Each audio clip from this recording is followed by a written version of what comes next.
Okay, hello folks. What was Blake joking about? Who cares? I can't stand another move these people. Aaron didn't do much checking around the base. He was pretty sure he was never going to be. He was not going to be stranded here after his mission. And if he was, he could learn the layout then.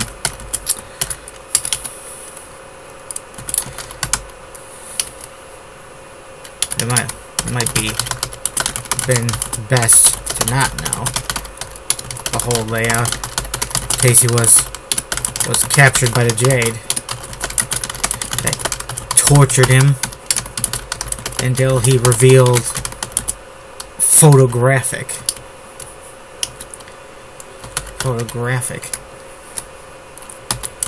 every detail. And if they didn't torture him, the Jade did have psychics somewhere.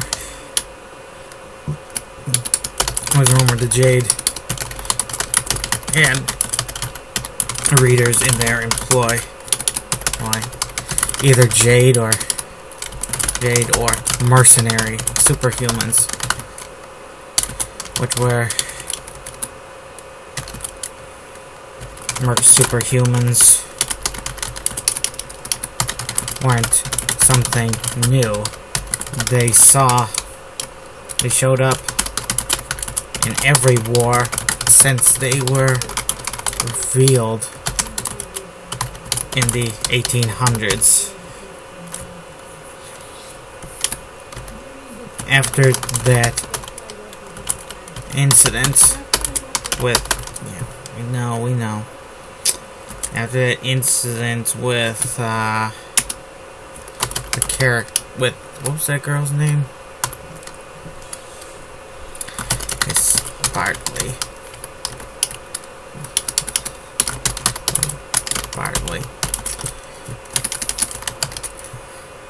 Oh. That's not her real name, but I'll find the real name later. Bartley. Where did I come up with that name from? Let's see.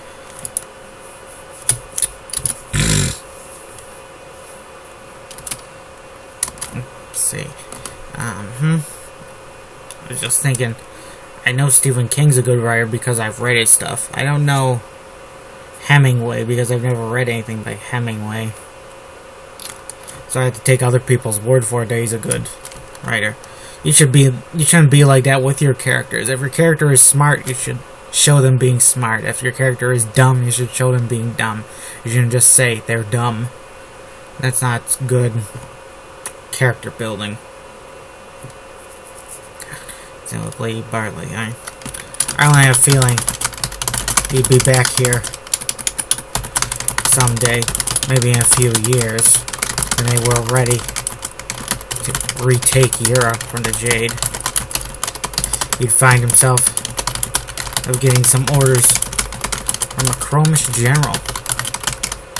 general using this place as his CP.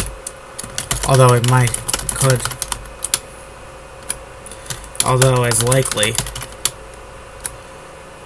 was as likely, though ending up,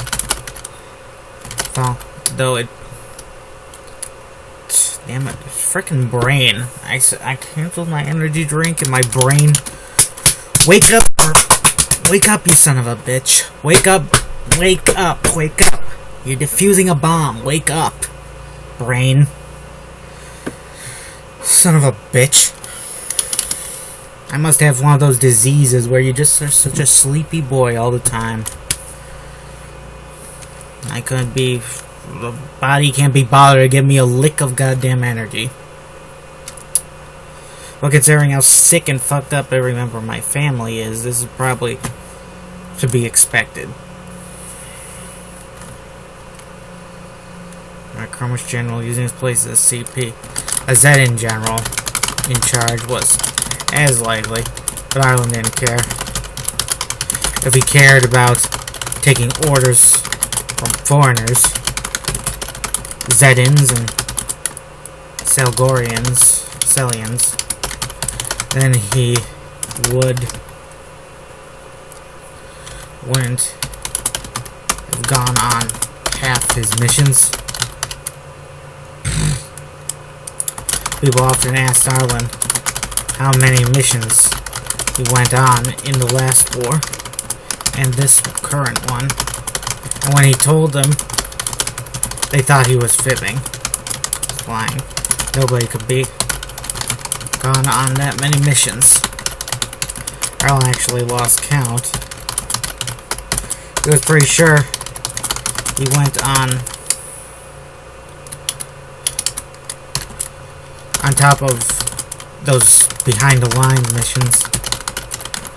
He also took part in a lot of combat like a regular soldier. Is someone snow plowing out front? It's not needed. It's not necessary. Everybody here, nobody has anywhere to go.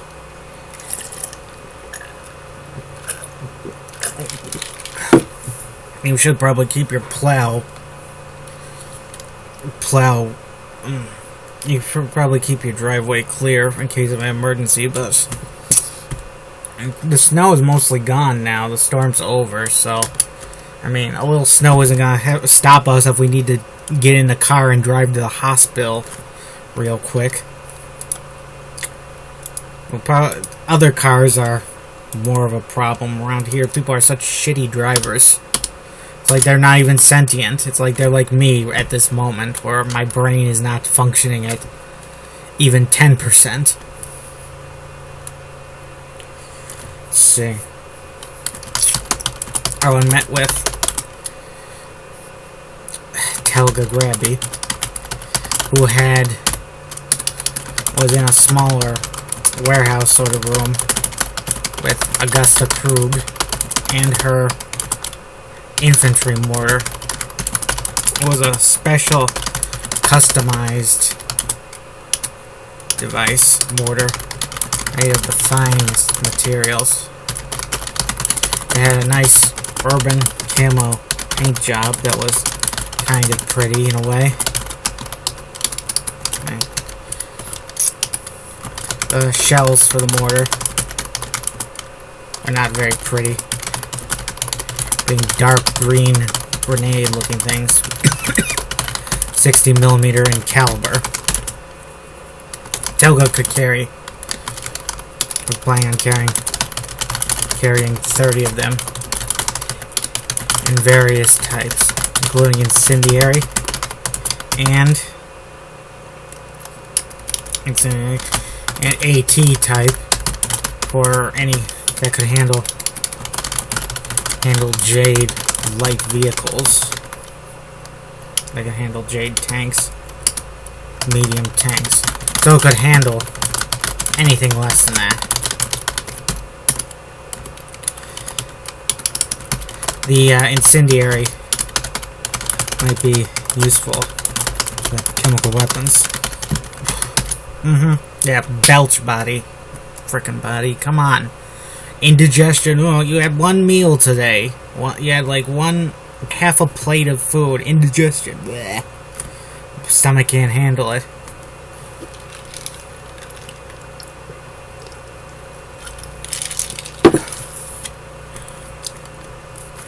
Probably got something wrong with my stomach. Probably something wrong with everything in me. That's why I gotta write now, folks, so that when my health collapses, or mentally, physically, spiritually, I'll have an impressive body of work behind me. And the incendiaries might be useful for the chemical weapons. So if they become a problem for us, we'll douse them. This should destroy them completely. I think we'll to allow them to run their course, since it will be directed toward the enemy. Augusta said. The Jade show no mercy. Mercy to their foes. Neither shall we. Something we can agree on. Telga jeered. Augusta smirked a little at that. Are you planning on bringing chemical weapon shows? Arlen asked Telga. I think we're actually close to the end of this chapter, folks. Which is good, because it was nothing but talking. I don't know why I look at talking and back and forth as so... I don't know. To me, it's almost like worse than poetry. Like, lesser than poetry. Compared to a novel.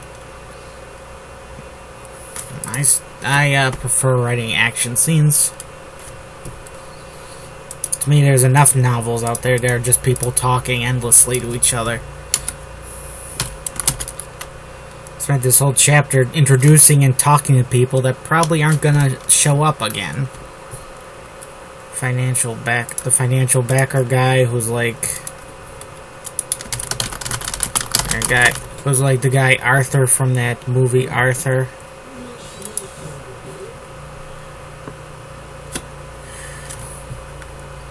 Let's see, collect.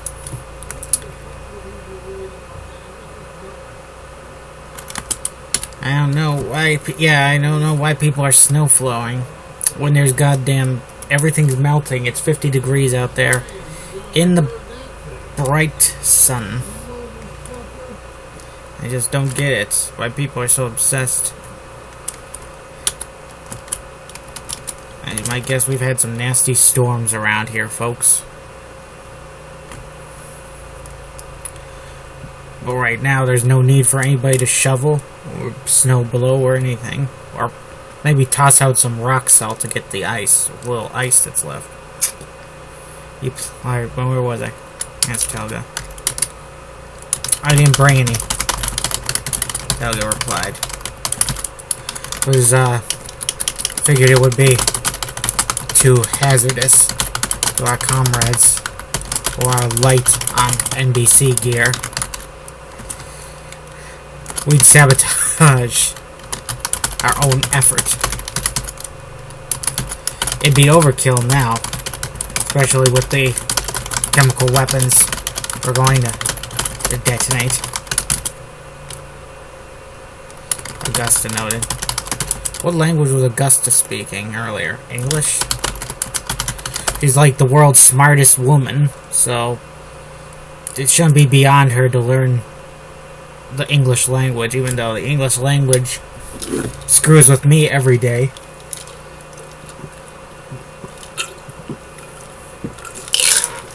I wonder if that's the reason why there aren't more writers.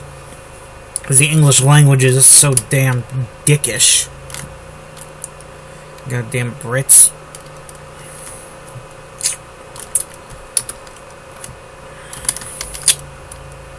The whole city, Liverpool, will be enveloped in a green fog. Arlen mused. Arlen pictured that. Not the nicest picture. There were over 200,000 people in Liverpool. Cool. You'd probably lose half of them, at least, if the streets are flooded with gas.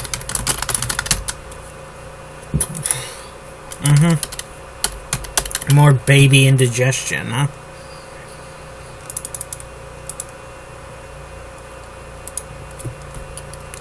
Scotsman hears woman being raped. Yeah, that's not a pleasant sound, I can imagine. There are a lot of unpleasant sounds in the world. Like someone getting skinned alive, for example.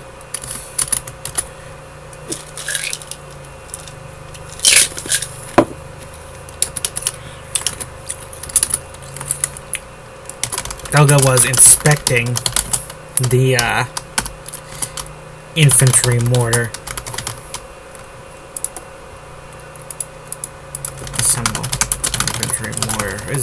Was it an infantry mortar?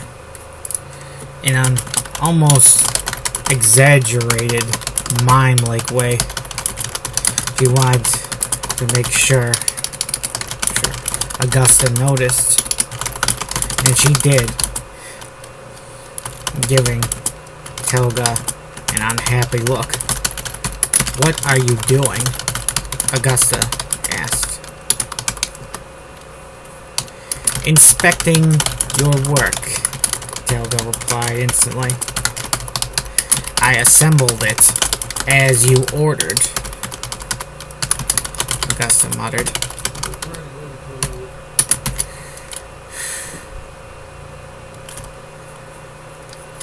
"Never hurts to check it over."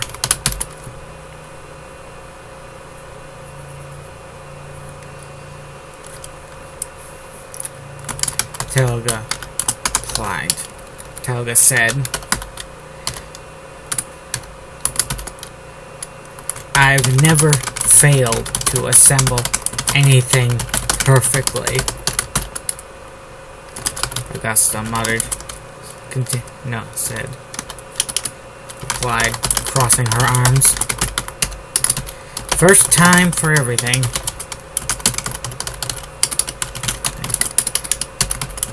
Helga muttered. Helga said, still sounding very bright and cheerful.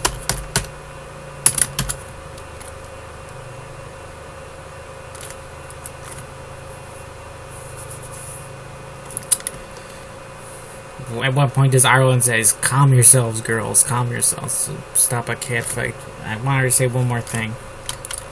"If it isn't assembled perfectly," Augusta said, replied, "it is because you didn't give me the complete and perfect instructions. I am blameless."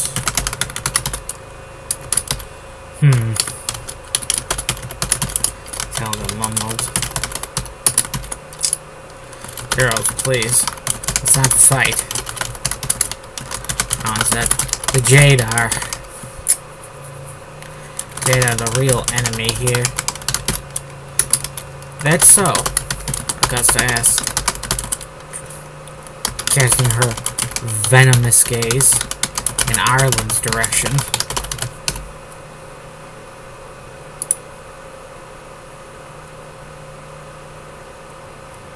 Forming, let's see, casting. I have to check if I'm using that right. I'm pretty sure casting is used can be used that way.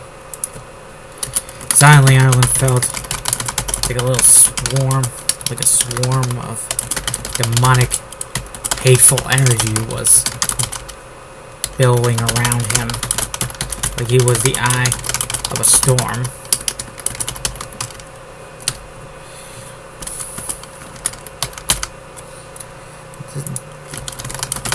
Does she dislike Ireland? I don't know. This is a sequel, and I have no idea how... I'm writing the original at the same time, so I'm not sure how they're interacting with each other. I wish this damn coffee would kick in. I'd take a toilet break, but someone's else in there, and they never use the spray, and it always smells like death in there. Probably... I think a junkyard would smell better, honestly.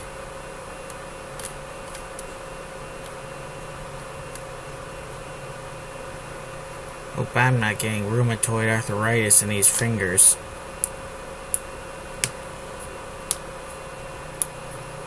I use them a lot, but you know, you're supposed to be able to use your hands a lot. They're hands.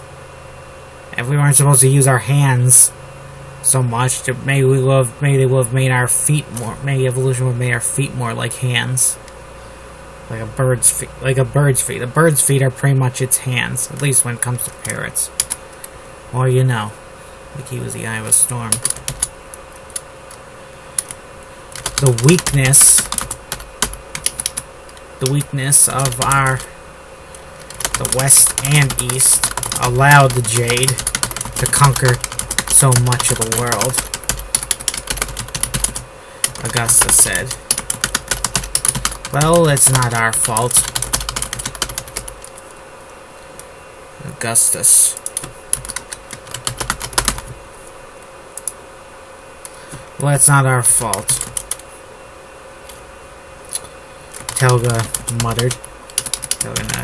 After all, you Bloodkins started 2 world wars and helped the 3rd start up.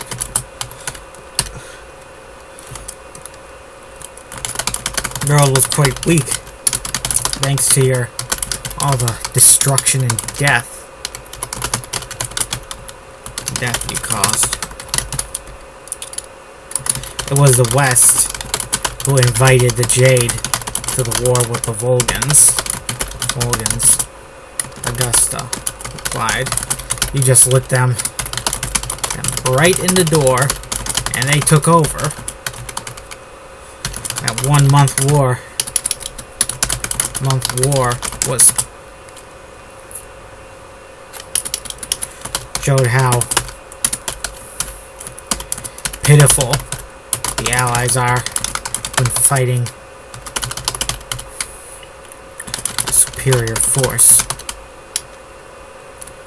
Fighting someone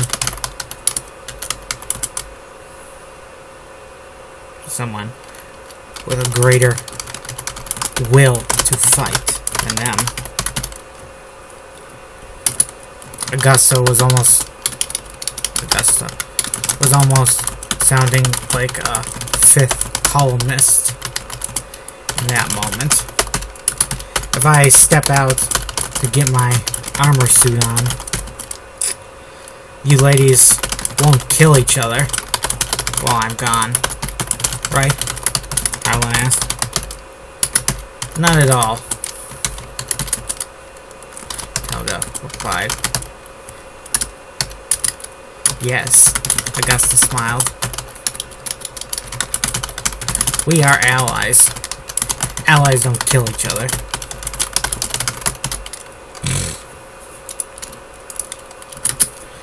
Arlen decided to get used to the armor suit for the trip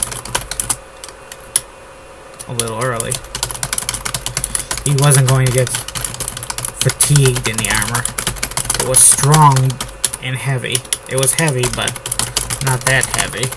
Arlen did have some super strength, even if he didn't like to admit it.